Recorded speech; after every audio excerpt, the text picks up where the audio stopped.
The Square Ball Podcast. Welcome to The West Stand. Our new show comes out Mondays and Fridays. We welcome guests from across the world of Leeds United, journalists, commentators, as is the case today, ex-players and plenty more. Dan Moylan with you with Michael Normanton, and today's special guest is Bryn Law. Hello, Bryn, welcome. Hello, chaps. Good to be here. So we'll get into transfers, or the transfer deadline first if we can, Bryn, because for anybody who doesn't know, you used to work at Sky Sports, you were at the coalface doing this stuff. And we are recording this, we should timestamp it, I suppose, 11:30 on Thursday lunchtime, just in case anything has happened in between times. But a plane has landed. A plane has landed at an airport. That's the big news right now. Was it like that, going back to the Sky days, when you were a Sky reporter, like breaking it down into granular detail? Well, a car has arrived at the training centre. Yeah, it wasn't dissimilar, but I mean, there are a lot more ways to kind of track this stuff now. So the plane has landed thing wasn't really an option from a technological point of view at the time. But the mindset was similar, although not as advanced on the basis. So what Sky Sports News did really was create this concept that this thing is incredibly important, and that you spend however many days it is kind of checking everything all the time, constantly. Now you don't have to go to Sky Sports News to do that. Now you can go and do it in lots of other ways, and somebody's mum's told you that X has just flown into Leeds Bradford, or whatever it may be, whatever the route may be in terms of the information now. So it's a different kind of route it takes, but the concept, the mindset is the same, I think. Part of what you do away from commentating on LUTV and so on is social media training. So I'm interested to get your insight into how you think social media has changed the landscape for the transfer window. It's really shifted, hasn't it? Yeah, it has, because everybody has become a transfer expert, and one or two have become very, very well known and probably very, very wealthy off the back of being, a transfer expert.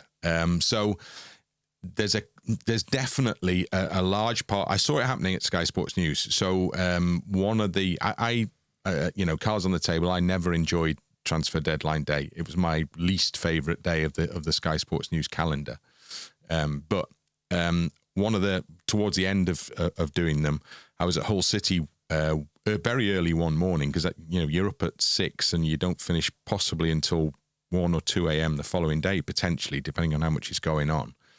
So they're long, long days. So we were up at 6 a.m. I'm outside of Hull's training ground, because Hull were in the Premier League, and it's only really the Premier League clubs that get the full-on attention on these particular occasions.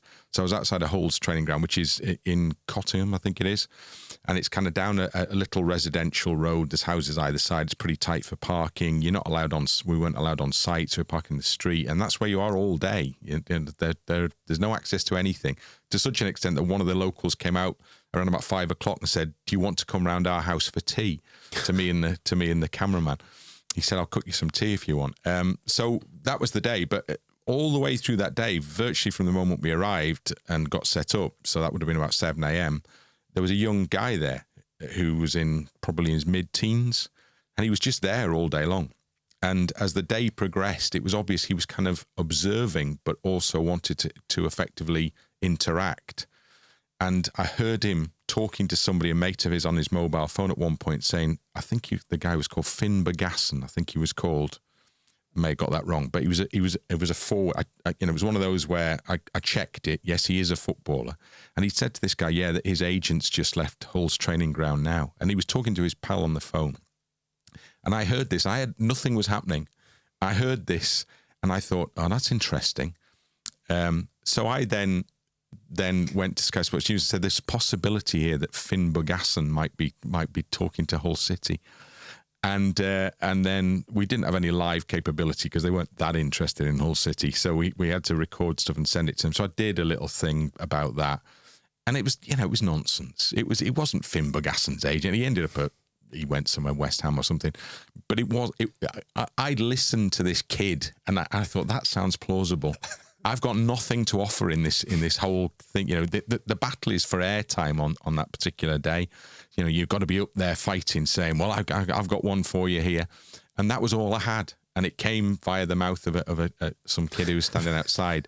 and that's the beginning of where we are now, because he was really invested in knowing who was coming in and who was going out possibly, but he was then sharing that information, even albeit on that occasion, chatting with his mate on the phone, perhaps. And then from there, I don't know where it was going after that. But that mindset that I mentioned, that was there then. That thing that people used to come and stand where you were for transfer deadline day so that they could you saw the impact of it, the famous shot with the reporter with the thing shoved in his ear. Dildo. You can say dildo on this. Okay. I don't know what time we're going out, if it was pre or post 9 p.m. But so yeah, that sort of stuff. It's not quite the same, but it is a part of it because in the end they couldn't have us outside the training grounds because it got too kind of, well, almost you'd say dangerous, frankly, because people were coming along knowing that there were live TV cameras there, but then they were also getting involved in the process, and they wanted to be ahead of the people who were on TV in front of them saying, this is the latest news, 3 phones on the desk in front of them and all that bit. They wanted to be ahead of the game on that one, and they wanted to be seen to be ahead of the game. That's what's fed, I think, where we are now, frankly. What do you think of, like, you skirted around it then, but like Fabrizio Romano has made presumably a living, but its own niche. It's his own, I was going to say cottage industry, but it's much bigger than that now, isn't it? Just putting himself at the middle of this, that's kind of supplanted it, I suppose, in a way. Well, I mean, fair play to him. Yeah. You see a niche and you plant yourself in it, and he saw. Maybe he started in a similar way to that guy who was standing outside that could have been Fabrizio Romano standing outside Hull City's training ground for all I know. But there is a huge amount of interest in this stuff, and there is a deadline, a very clear deadline as to how it works, and it builds up to a sort of a climax now that was never the case in the years when I was growing up. And so he's got in there, and he must have good contacts. I've seen how this thing works in terms of the contacts. Everybody gets involved. So you get calls from all sides, and everybody wants to make sure that their message is the one that gets kind of pushed. So he'll be getting that from all over, because he's a useful tool for people who are trying to push transfers as well. So he will get a lot of information quite probably coming his way. He has to filter and work through which is the stuff that he needs is credible, if you like, and which is the stuff which has no basis in truth whatsoever. That's the tricky bit. The sideline in Mason Greenwood PR is an undesirable little aspect that he seems to have strayed into in recent weeks. Yeah, as well. It's a little bit unfortunate, that, isn't it? Yeah. But his whole thing seems to be just basically getting the news out about 5 seconds before everyone else. But that's everybody's thing with it. That's become the game. It's to become the one, well, I said this first. And then to possibly to even go back and kind of provide the timeline that proves that. That's kind of the bit that where I stepped away from the concept of transfer deadline day being some. I never became a football reporter to do that. It landed in front of me, so I did end up doing it. But I never came into it to do that. I basically, it's quite straightforward. I came in to watch games of football, and the rest of the stuff for me was. I'm a different generation, right? So I am. People will be sort of laughing at this, frankly, because I'm old school on this basis. So the whole concept of this now highly organised, effectively like a meat market that takes place twice a year, I've never really enjoyed participation in the speculation around that. I didn't get anything out of it. What do you think about what it's done to Leeds fans in particular? Because it's made us. I mean, we're mad enough as it is, and I don't mean we're crazy wild. I mean, like, in the sense that you see some genuinely unhinged behaviour, not just from Leeds fans, but from all football fans around the transfer window. But Leeds in particular, we had this 16-year thing that happened that Bielsa put right, and then we went down again. But it's heightened everyone's emotions even further. And then, why is it with Leeds fans, do you think, that everything feels like it's the end of the world or it's the best thing since sliced bread and there's no in between? Well, it's just always been that way. I mean, as long as I've been in the city. What's wrong with us, Bryn? I don't know. There's no middle, is there? There's this sandwich is the bottom layer and the top layer, but there's no ham in it. And it just kind of, I think it's just the way it is, frankly. So, last week was the absolute classic example of all this for me. And I was chuckling a bit about it through the process, where you have I'd driven back up from a family holiday in Cornwall to commentate on the Middlesbrough game. And then it was not great. And then, so then straight away at the end of that game, I know straight away, right, this is going to be a couple of days here, which could be for everybody associated. And that does include club commentators as well.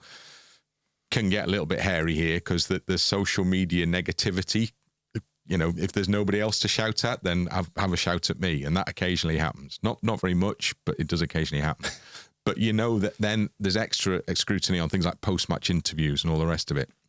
And so you do that, and then you get to West Brom at the weekend, which was a 0-0 draw. Not a lot happened.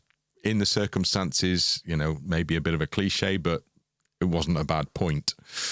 And then you think, right, so that's the end of... I've missed out Jorginho departing in the midst of all of this, of course, as well. So that's the bit then that ramps everything up. This is 72 hours in the life of Leeds United, isn't it? Middlesbrough, Ruter, 0-0 draw at West Brom, effectively 72 hours there.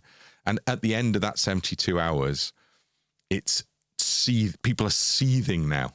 And there's a frothing going on and and all the rest of it. And it's tangible. And then fast forward to the following Friday. So 6 days hence, really good performance at Sheffield Wednesday. Win the game well. New signing has arrived. Bit more sense that there's a few more in on their way as well, as is proving to be the case, I think. And the world's changed again. And then you look at it and you go, well, look, we're 3 unbeaten. We've only dropped 2 points. That was from a difficult away game at West Bromwich Albion. Hull City to come at home. And the world is now completely different in Leeds United land. And that's it. There's a week and a bit in there. It's all been in there, hasn't it? It's a 10-month season. All in. Oh, even after that very first game, Portsmouth, at the end of that ridiculous roller coaster game that Leeds should have won comfortably and then didn't, and could have lost and then didn't, and all the rest of it, I'm already thinking that there's 10 more months of this stuff. 10 more months of this to go. Wow. It's really tiring, isn't it, sometimes? It's very tiring. It's really, look at the colour of my hair, man. Did it used to be like this? Yeah, I think. In truth, no. A little bit. So I arrived at a period of stability, key phrase. So the Howard Wilkinson, although I missed the championship by a matter of weeks, I did the aftermath of, and the club at that time had a very kind of straightforward hierarchy, didn't Leslie Silver as chairman. Is this Radio Leeds? I was going to say, just for anybody who's not familiar. Yes, BBC Radio Leeds, my previous sort of connection with Leeds United and doing the games. So we're talking at the start of the 1990s. And then you had Leslie Silver as the chairman, you had a board, and you had Howard as the manager, and it was all pretty straightforward. Then the transition after that was to something different, a different model. So then you had the Caspian guys, for instance, who were very different, young guys who were city whiz kids kind of thing, and they'd go out for a drink with you and have a night out and stuff. And one of them thought I was Ian Hart, and once asked me to sign a napkin as a contract extension and stuff like that.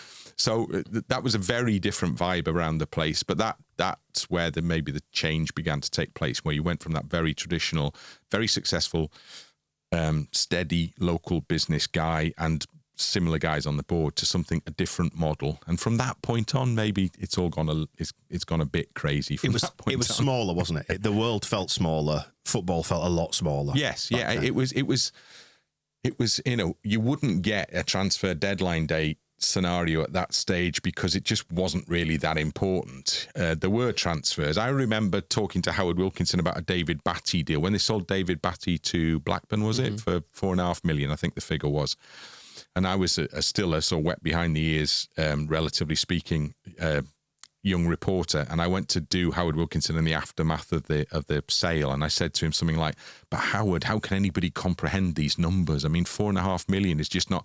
It's just beyond the comprehension of the ordinary working man, isn't it?" And he kind of looked at me incredulously as if I was completely stupid, and gave that question short shrift, to say the least, because he probably saw the way this thing was going. But I was kind of, $4.5 million, it's ridiculous. You can't pay $4.5 million for a footballer. And hey, look where we are now. that's a bargain. Speaking of David Batty, I want to pick your brains on that because we retweeted something from the Square Ball account, which was you interviewing David Batty for his autobiography book launch. That's it. And in your reply, you made it clear that happened on September the 11th, 2001. Yeah. Which must have been, I mean, first of all, David Batty speaking is quite a remarkable thing, but obviously then when you set it against what is happening in the world, you go, bloody hell. And you said it was such a strange day that you went from this situation where you interview him, that was for Sky Sports as well, wasn't it? Yeah. I watched it all morning. Yeah. So I watched the story unfold all morning and the towers collapsing and all the rest of it. And then I had my assigned job to do for Sky Sports News in the afternoon, which was going to see David Batty in Waterstones in Leeds. And I went along and I did it. And there was it seemed to be a huge disconnect between this conversation that and from memory, it was a long time ago, but from memory, we had just normal conversations. I can't even remember, that thing this morning was pretty bad, wasn't it? But if we did, it didn't go anywhere beyond that kind of level. We just did football chat, and then we did the interview about the book. And then I will have gone, back to the office and processed that and sent it to Sky Sports News. Life was just kind of carrying on in the midst of this incredible global event that had just unfolded. And as you were saying, like Sky opted to obviously stay away from the news because its job was Sky Sports. It was sports news at that time. Yeah, I don't remember them taking. I think they did stuff on the scrolling, the readout printer thing, but I think there was an expectation that they would take it off air or be replaced by Sky News. Yeah. But I don't think they did that. Somebody may tell me that I'm wrong. I don't think they did. I mean, the fact that I went and did a David Batty interview suggests that somebody hadn't rung up and said, listen, we're not doing any of this stuff today. It's not relevant anymore.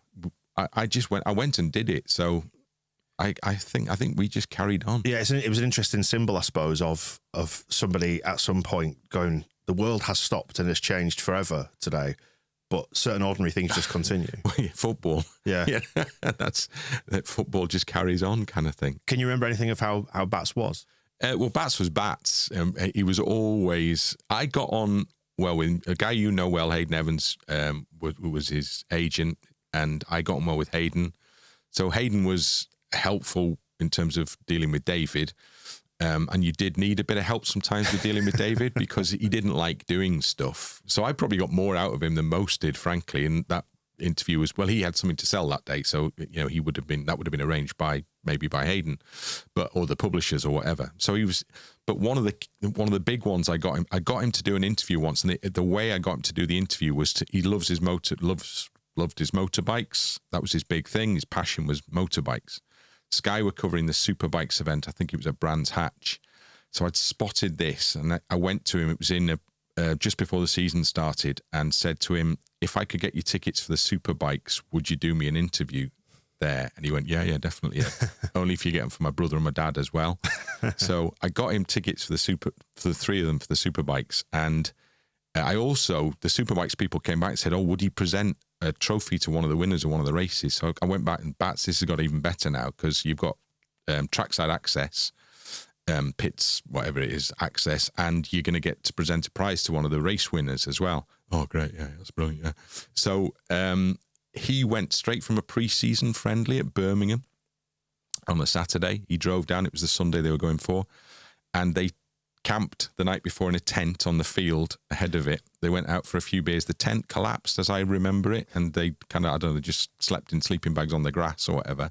And then I drove down there early the next morning, met up with them, and they were off and doing all the stuff and going in all the places. I interviewed him in the pits, I think, ahead of one of the races and stuff, and he was absolutely in his element doing that. So we got really good. I had to jump through some major hoops to get to that point, but we got really good stuff out of him. But that, I think, was probably the last time I've ever interviewed him. Nice to hear of some actual journalism happening rather than just reporting stuff that's on Twitter, I suppose. Well, in those days, there were two things you could do that you had to do then that you much more difficult to do now. Is you needed to try and get access to people away from football clubs. That was one of the challenges at Sky Sports News, was to take players away from the training ground. They go, we've seen them at the training ground, which was a fair point.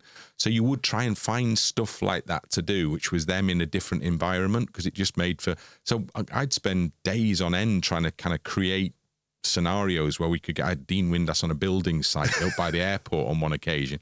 I bet you just found him there. He just happened to be doing a bit of work. No, because he'd obviously been a bricklayer previously, so I arranged for him to go on a building site and to do some bricklaying. So I'd spent a lot of time doing stuff like that. Nowadays, it's packaged in a completely different way, and you go where you're told effectively.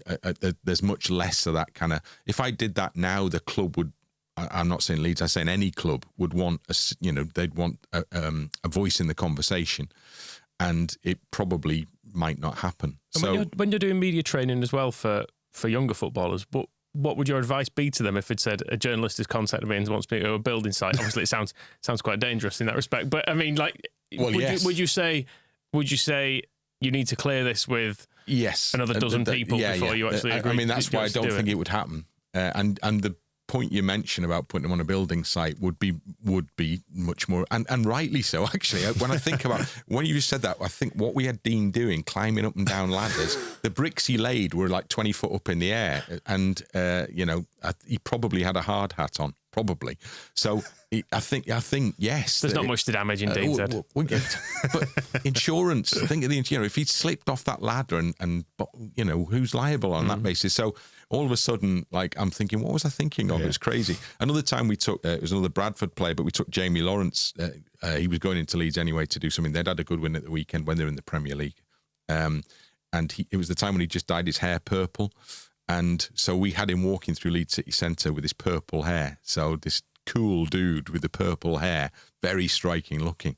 And I got a call off Paul Jewell after that one went out and saying, I always got on well with Paul Jewell, but he could be quite blunt.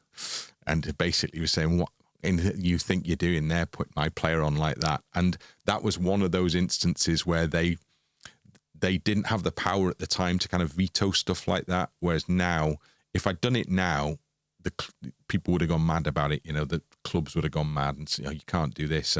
Or his agent would have said it didn't fit in with his profile or whatever it might be. The Square Ball Podcast.